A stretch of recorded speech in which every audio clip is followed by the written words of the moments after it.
नमस्कार, आप देख रहे हैं देश दुनिया भर। मैं हूं आपके साथ ऋतु तिवारी। पोखरियाल बुलेटिन की शुरुआत करेंगे। रक्षा मंत्री राजनाथ सिंह का 3 दिवसीय दौरा। अपने संसदीय क्षेत्र के दौरे पर है रक्षा मंत्री राजनाथ सिंह।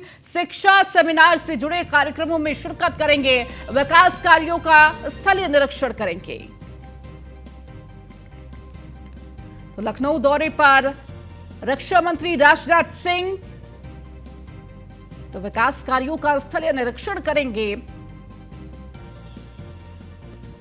तो 3 दिवसीय ये पूरा दौरा रहने वाला है। अपने संसदीय क्षेत्र पहुंचे हुए राजनाथ सिंह और अपने संसदीय क्षेत्र के दौरे पर रक्षा मंत्री राजनाथ सिंह और इस दौरान शिक्षा सेमिनार से जुड़े कार्यक्रमों में शिरकत करेंगे। इसके साथ ही विकास कार्यों का जायजा भी लेंगे, उनका स्थलीय निरीक्षण करते हुए नजर आएंगे।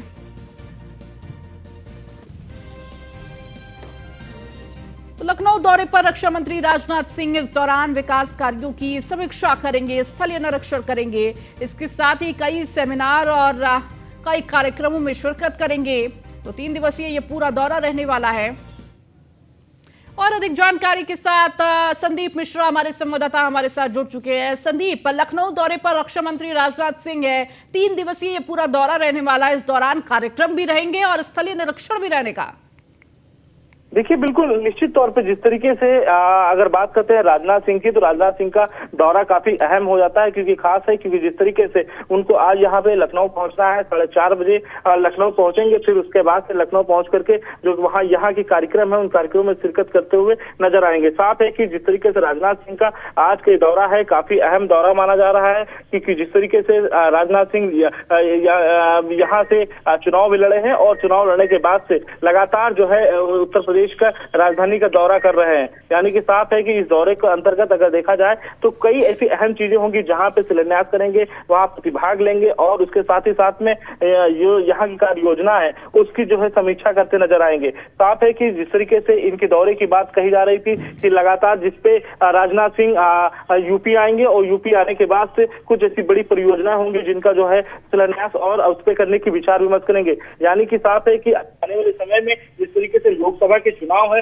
निश्चित तौर पे यहाँ से लोकसभा की उनकी अपनी सीट है और इस सीट पे रह करके उन्होंने जो है यहाँ की जनता के बीच में एक जगह बनाई है। उस जगह के अंतर्गत अगर बात की जाए तो निश्चित तौर पे कुछ बड़े कार्यों को लेकर के वो जो है वो बने रहेंगे।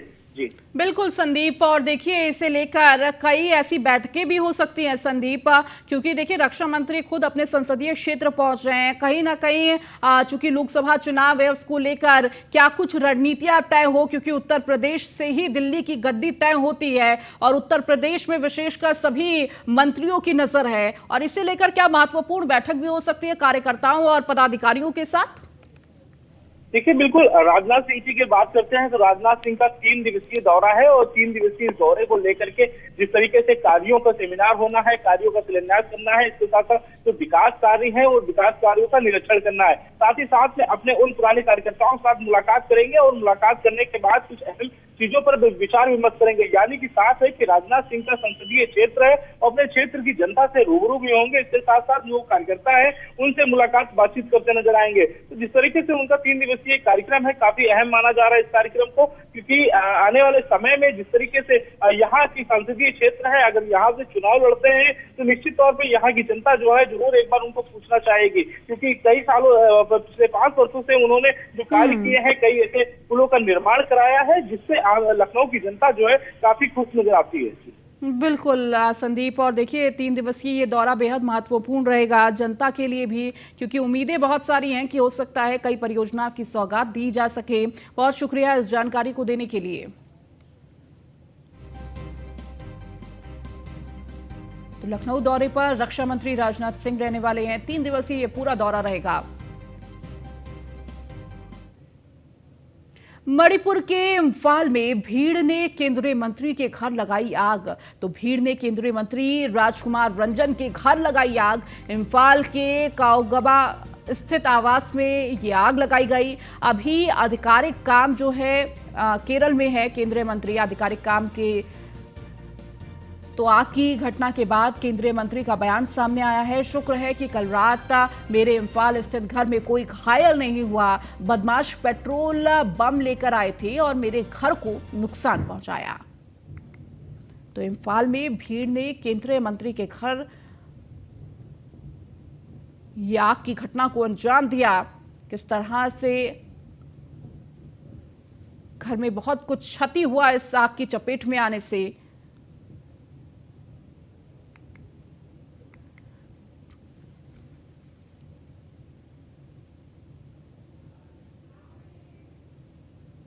वहीं पहलवानों पर दर्ज एफआईआर वापस ली जाएगी, दिल्ली पुलिस ने यह कहा है। दिल्ली पुलिस विनेश फोगाट, साक्षी मलिक, बजरंग पूनिया समेत पहलवानों के खिलाफ दर्ज एफआईआर होगा वापस। नई संसद भवन के उद्घाटन समारोह के दौरान प्रदर्शन पर पुलिस ने की थी पहलवानों पर एफआईआर दर्ज। पहलवानों के खिलाफ आईपीसी की धारा 147, 149, 186, 188, 332 और 353 के तहत मामला दर्ज है। हाल ही में केंद्रीय मंत्री अनुराग ठाकुर के साथ करीब 6 घंटे बैठक चली थी और बैठक में पहलवानों ने खेल मंत्री अनुराग ठाकुर से अपने ऊपर दर्ज एफआईआर रद्द करने की मांग की थी।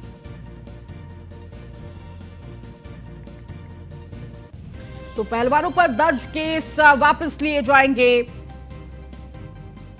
तो जहां एक तरफ लगातार इस पूरे मामले को लेकर आवाज उठाई जा रही थी, वहीं आपको बता दें कि नए संसद भवन के उद्घाटन समारोह के दौरान पहलवानों ने अपना विरोध दर्ज कराने के नई संसद की ओर रुख किया था और इसी दौरान झड़प के दौरान देखने को मिली थी वो तस्वीरें, जिसके बाद पहलवानों पर एफआईआर दर्ज किया गया था। लेकिन केंद्रीय मंत्री अनुराग ठाकुर से 6 घंटे की मुलाकात के बाद यह तय हुआ कि ये जो एफआईआर दर्ज की गई है उसे वापस लिया जाएगा। तो पहलवानों पर दर्ज केस जल्द ही वापस लिए जाएंगे। पहलवानों के खिलाफ आईपीसी की धारा 147, 149, 186, 188, 356 के तहत पूरा केस दर्ज किया गया था। जिसके बाद केंद्रीय मंत्री अनुराग ठाकुर से मुलाकात हुई। 6 घंटे की यह मुलाकात रही, जिसमें पहलवान ये कहते हुए नजर आए कि एफआईआर वापस ली जाए और इस पर सहमति बनी। विनेश फोगाट, साक्षी मलिक, बजरंग पूनिया समेत पहलवानों के खिलाफ केस दर्ज था।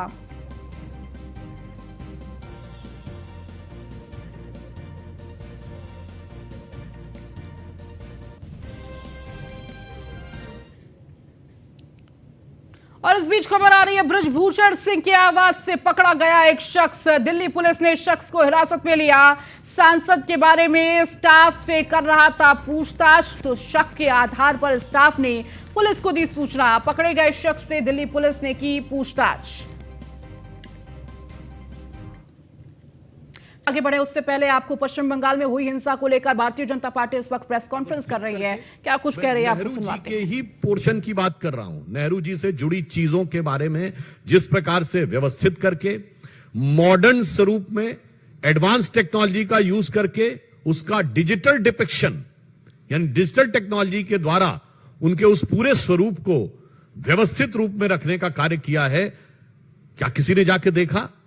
बगैर देखे ही बोलने लगते हैं। मैं ये भी याद दिलाना चाहता हूं, श्री नरेंद्र मोदी जी की सरकार जब आई थी 2014 में, तो नेहरू जी की 125वीं वर्ष था। पूरे मान सम्मान के साथ वो 125वां वर्ष मनाया गया था और उस समिति के अध्यक्ष उस समय के हमारे गृह मंत्री राजनाथ सिंह जी थे।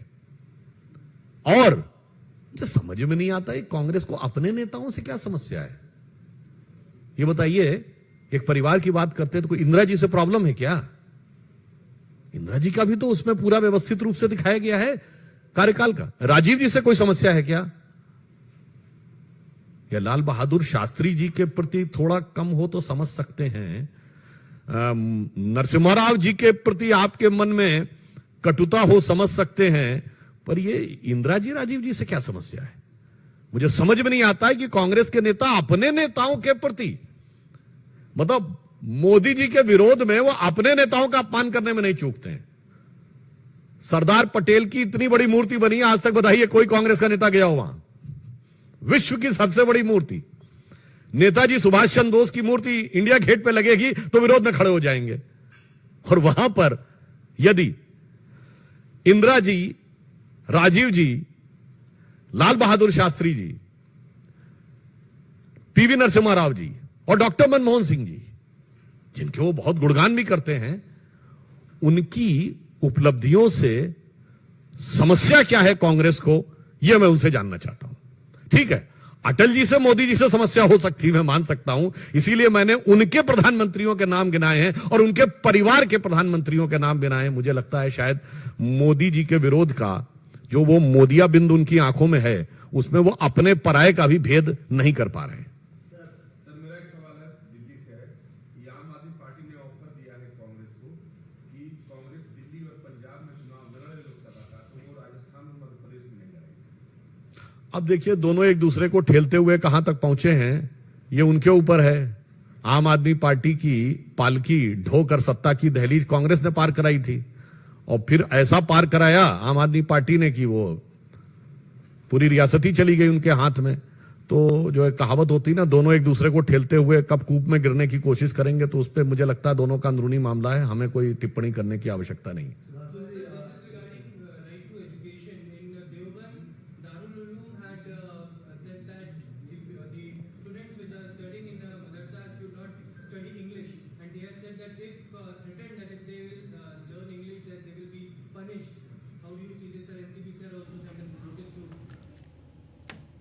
चलिए खबरों में आगे बढ़ेंगे। जम्मू कश्मीर में सेना का बड़ा ऑपरेशन, सुरक्षा बलों ने 5 पाकिस्तानी आतंकियों को मार गिराया। कुपवाड़ा में सुरक्षा बलों के साथ आतंकियों की हुई मुठभेड़ के दौरान सुरक्षा बलों ने आतंकियों को ढेर किया।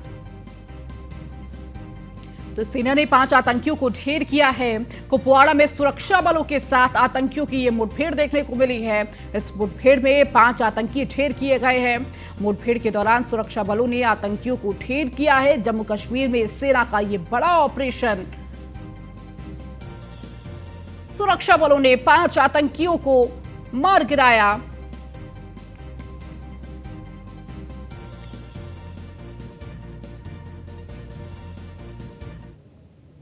अब खबर नोएडा से है, जहां 4 वर्षीय बच्चे की दर्दनाक मौत हो गई। 8वें फ्लोर से बच्चे की गिरकर यह मौत हुई है। घटना के वक्त सो रहे थे परिवार के सभी सदस्य। बच्चे की मौत से परिवार में पसरा मातम। सेक्टर 78 के हाइड पार्क का ये पूरा मामला है। तो 4 वर्षीय बच्चे की यह दर्दनाक मौत हुई है। 8वें फ्लोर से बच्चे की गिरकर मौत हो गई। तो परिवार वाले सभी सदस्य सो रहे थे उस वक्त जब ये पूरी घटना हुई। परिवार में बच्चे की मौत से मातम पसरा हुआ है। सेक्टर 78 के हाइड पार्क का ये पूरा मामला है, जहां 4 वर्षीय मासूम की मौत हो गई है। तो 8वें फ्लोर से गिरने से बच्चे की मौत हुई। तो 4 वर्षीय ये बच्चा था जो 8वें फ्लोर से गिरकर इसकी मौत हो गई, जहां परिवार में मातम पसरा हुआ है। और अधिक जानकारी के साथ ब्यूरो चीफ निशांत शर्मा हमारे साथ जुड़ चुके हैं। निशांत, इस पूरी घटना को लेकर क्या जानकारी मिल पा रही है? किस तरह से बच्चे की ये पूरी मौत हुई है? बताया जा रहा 8वें फ्लोर से गिरकर ये मौत हुई है। देखिए, हाइड पार्क सोसाइटी की घटना है, जहां 8वें फ्लोर से गिरकर सुबह बच्चे की मौत हो जाती है। हालांकि जब 8वें फ्लोर से ये बच्चा गिरता है तो कहीं ना कहीं बच्चे की मौके पर ही मौत हो जाती है। 4 वर्षीय का बच्चा बताया जा रहा है और हालांकि अब जो है पूरे परिवार में मातम का माहौल है और रो रो कर लोगों का बुरा हाल है। और कहीं ना कहीं ये बड़ी एक घटना हुई है। जिस तरीके से देखा जाए, पूरा जो मामला है हाइड पार्क सोसाइटी का है, थाना 113 क्षेत्र मामला है। जी ठीक है, बहुत शुक्रिया निशांत इस जानकारी को देने के लिए।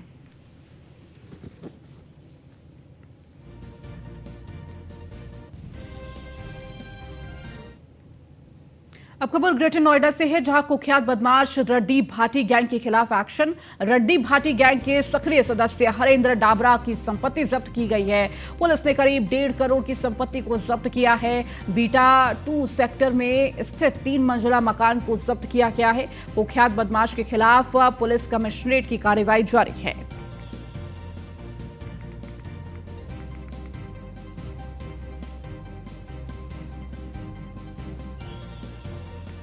तो कुख्यात बदमाश रंडी भाटी गैंग के खिलाफ एक्शन लगातार जारी है।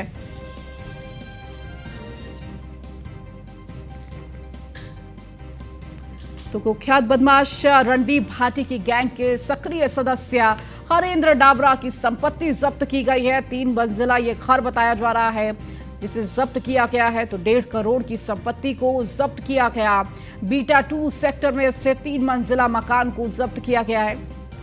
और अधिक जानकारी के साथ प्रिया राणा हमारी संवाददाता हमारे साथ जुड़ चुकी हैं। प्रिया, देखिए लगातार गैंगस्टर पर कार्रवाई जारी है और इस बीच कुख्यात बदमाश रणदीप भाटी गैंग के खिलाफ एक्शन देखने को मिल रहा है। संपत्ति की कार्रवाई जब्त करने की कार्रवाई की जा रही है। जी बिल्कुल, देखिए गौतम बुद्ध नगर पुलिस का बड़ा एक्शन देखने के लिए मिला है, जहां पर कुख्यात बदमाश रणदीप भाटी गैंग के खिलाफ पुलिस ने ये बड़ी कार्रवाई की है। आपको बताना चाहेंगे कि रणदीप भाटी गैंग के सक्रिय सदस्य हरेंद्र डाबरा की संपत्ति को जब्त किया गया है और लगभग 1.5 करोड़ की इसकी कीमत बताई जा रही है। और देखिए बीटा 2 सेक्टर में स्थित उसकी 3 मंजिला मकान जिसकी करोड़ों में कीमत है, उसको भी जब्त किया गया है।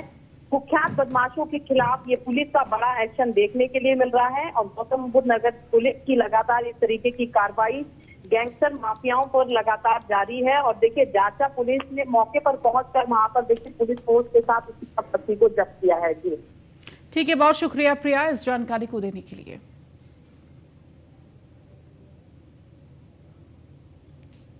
चलिए इस बुलेटिन में फिलहाल इतना ही। बने रहिए न्यूज़ 1 इंडिया के साथ।